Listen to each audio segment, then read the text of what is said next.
Before we get into the nitty-gritty of what took place in Washington, D.C. yesterday with the storming of the Capitol and everything that ensued, I want to acknowledge right up front that no matter what I say about this, somebody is bound to get antagonized by it. And that is an unfortunate byproduct of our circumstances that we find ourselves in here at the beginning of 2021, after such a drag of a year. 2020 in so many ways, it just beat so many people down. And let's face it, we're collectively in this country, we're in a bad mood. All of us are. And collectively, we are antagonized. We feel separated from and antagonized by whole sectors of the rest of the country. I think that's a fair way to put it. I think everybody, if they've been paying attention to the news this last year, 2 years, 3 years, 5 years, 10 years, have built up a set of grievances. And we saw yesterday, with the storming of the Capitol, a bursting of a dam, so to speak, in which these grievances that had been simmering under the surface came into full view in the sorry spectacle of people storming the Capitol building. 4 people are dead as of this morning. In any case, I don't know if you saw the news this morning. We saw that the one young woman yesterday who was among those who had stormed the Capitol building, she was shot in the neck, presumably by a Capitol Police officer, although that's not been confirmed, so we don't know for sure. But she has died of her wound. She died yesterday at a hospital. And 3 other people, I understand, died of medical causes that were not, it wasn't gunshot or anything like that. Perhaps a heart attack or something of that nature. But 3 other people who were involved also died yesterday. So as of this morning, 4 people are dead in the wake of the storming of the Capitol. The country is massively divided, and that's putting it mildly. I don't know if I have a big enough word for it. The antagonism, the fury, the pent-up angst that has been building for so long and for so many different reasons, not all of which I agree with, some of which I strongly disagree with. But we all have our opinions. We all come to this conversation with our own set of antagonisms and grievances. So I say that at the outset just to say that, believe me when I tell you, I don't want to say anything on this program that would further inflame anybody, including people with whom I strongly disagree.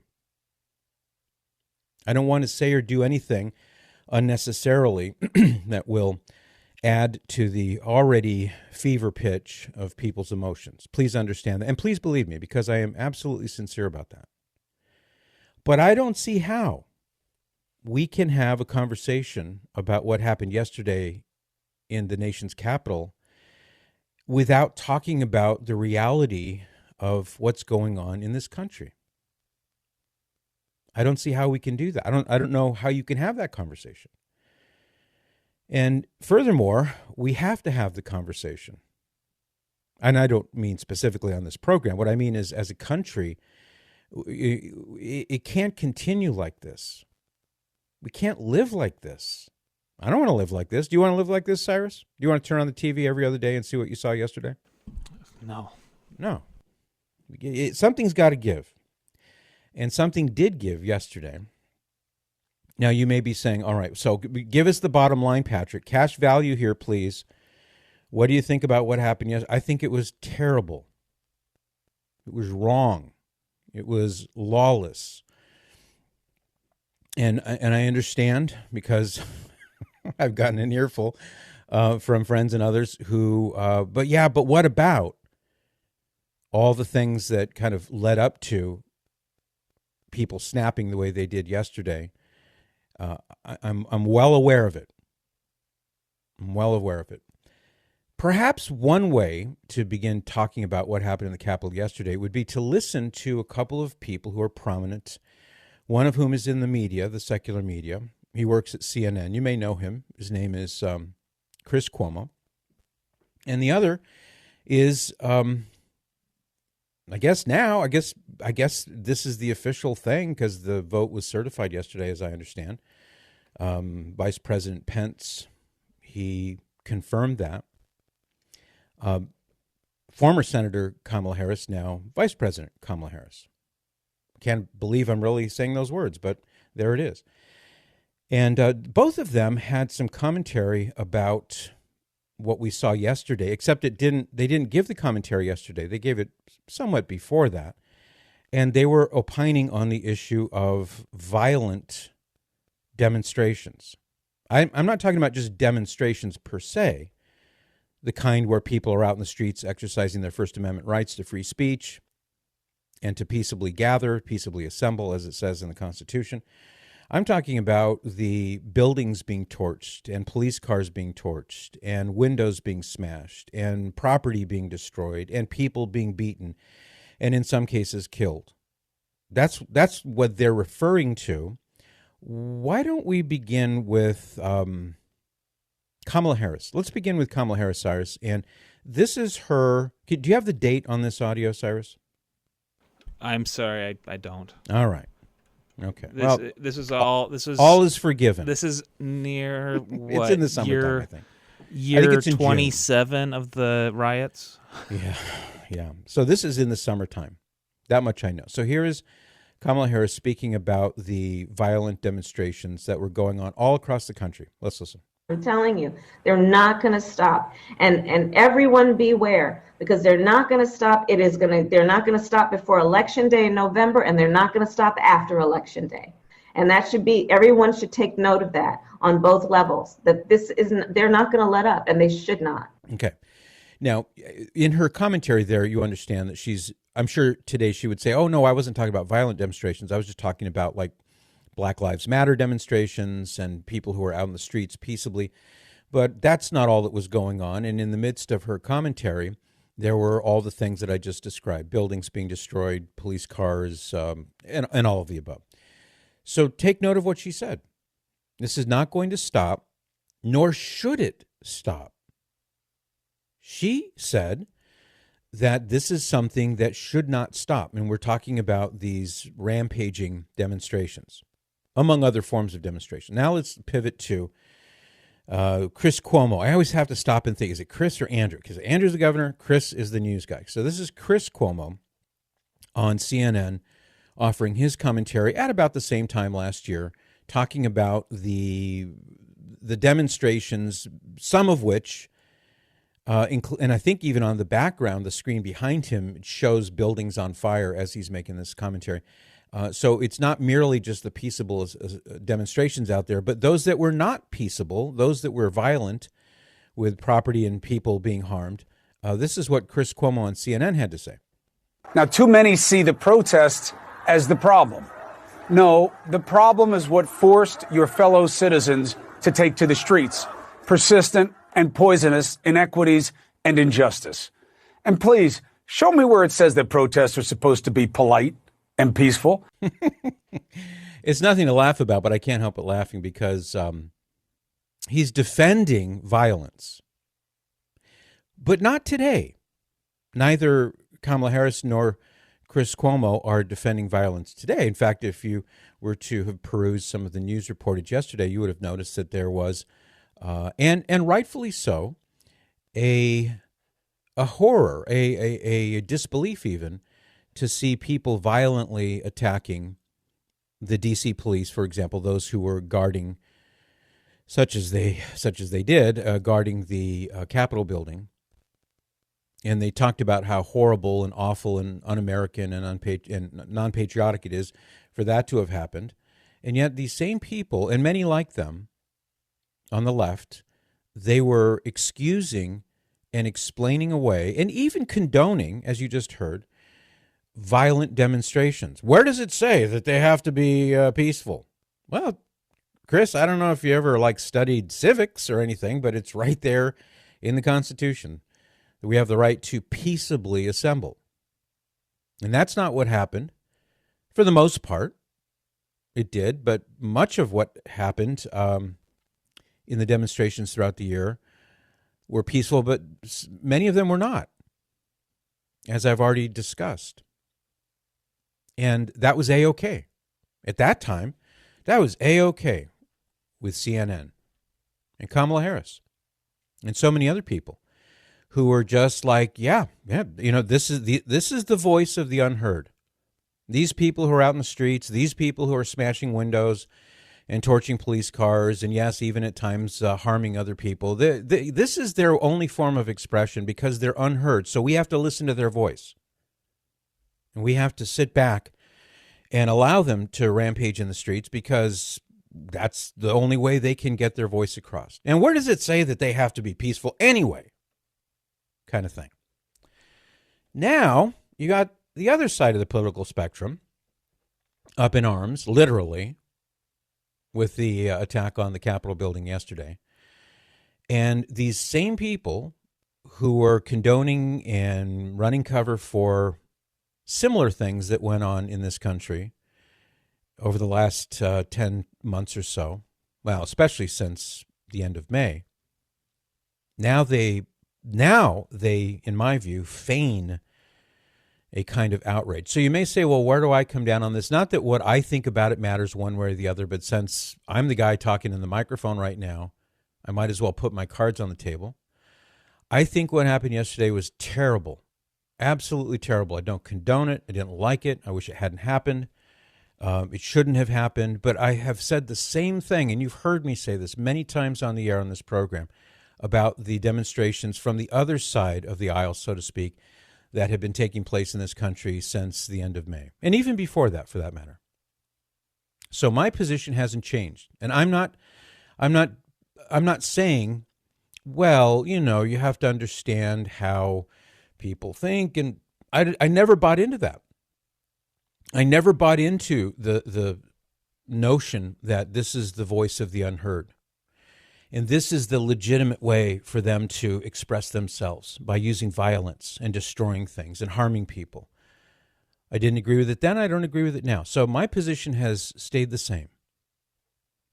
Father Pius Petrick, he's a Dominican friar, friend of mine. He actually is a professor of canon law at St. Patrick's Seminary and University in Menlo Park, California. He tweeted this yesterday. He said, "We have a media and political elite that has been rationalizing violent protests for the last 6 months and now seems surprised to find that tacit support of violence leads to more violence. These violent protests are horrendous, both 6 months ago and now. Pray for peace." Amen to that, Father Pius. I retweeted that. You'll find it on my Twitter feed if you care to retweet it yourself. He nailed it. That's exactly the point. And I suspect that the point may be lost on a lot of people. Scott Walker, former governor of Wisconsin, he said it a little more tersely, but he said much the same thing. He said, "All summer long, we spoke out against the riots and violence across America. It was wrong then, and it is wrong today." Amen, Governor Walker. So that's where I'm coming from. Nonpartisan. Some doofus on Twitter said to me on Twitter this morning, said, "So how do you feel about your boy today? Do you think he should be removed from office?" I didn't even bother to respond. Just, block. Goodbye. So that's where I'm coming from. Nonpartisan.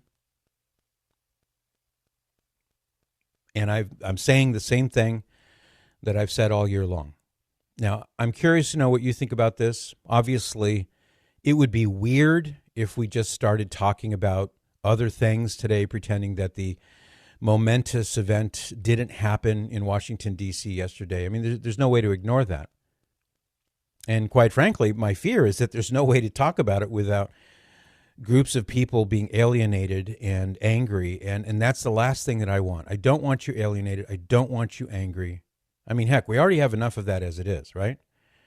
So let's think of our time together today and in the future. Let's think of it as an opportunity for us to have a reasoned, thoughtful, friendly, nonpartisan, nonviolent discussion about the things that we need to do in this country. And I honestly believe, put one more card on the table here, I honestly believe that we're if we haven't already gotten to the point, we're just about at the point where I don't think we can fix this. I think only God could fix what we've got going on now. The crisis in this country is manifold. There are many aspects of it. There are many causes that have led up to it. And it's such a mess. And we are in such disarray with so much alienation. I'm tempted to say we can't fix this now. Kind of like Adam and Eve. They got thrown out of the garden because what they did, they couldn't fix it. Couldn't go back into the garden. They couldn't fix it, couldn't save themselves. They had lost all those gifts. It took something else to fix that. It took an act of God himself by becoming man. In the beginning was the Word, and the Word was with God, and the Word was God. And the Word became flesh and dwelt among us. Well, our Lord did that for us to fix what we don't have the power to fix for ourselves. And there are times when I see a parallel here with the degradation of our society in this country, and I just shake my head in disbelief. I can't believe what I'm seeing. Can you? I mean, if you're old enough, you don't have to be that old, but I mean, if you're old enough to look back and think about, yeah, with all of its problems, and, America's always had problems, no question about it. But the country doesn't even look like the same place today. It's like a foreign country. It's like I'm living in a foreign country now.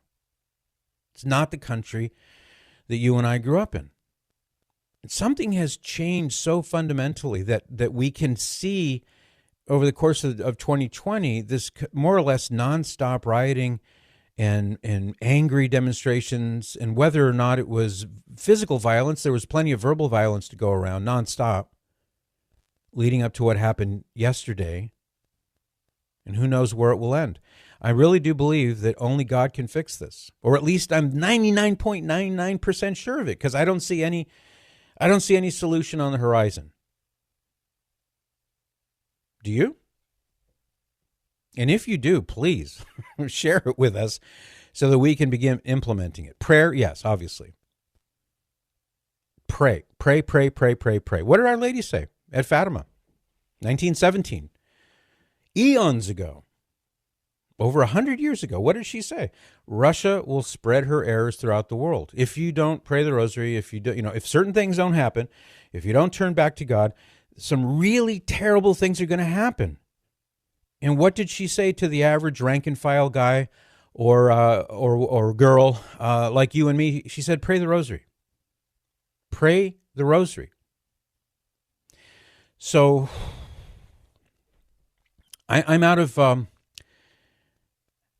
out of explanations for this. I don't know what else to say when I sit and watch what happened in Washington, D.C. yesterday, not to mention everything that has happened in this country in recent years, except that if ever there were a time when America will be doomed without an act of God to do something to help us regain our footing, this is the time, if you ask me. Otherwise, what are the options? Civil war? Do you want to live through that? I don't. Do you want your kids to live through that? I don't. What are the options? Where do we go from here? God's going to have to act in a decisive way, and I pray that he does. I truly pray that he does. And I feel the same, and I feel as though you feel the same. My sense, my intuition is that you feel like I do. My number is 888-914-9149. We're going to be talking for the rest of the 3 hours. Your opinion is important to me. I want to hear what you have to say. Call me, 888-914-9149. This is the Patrick Madrid Show on Relevant Radio. I'll be right back. This is just a small part of a much larger conversation.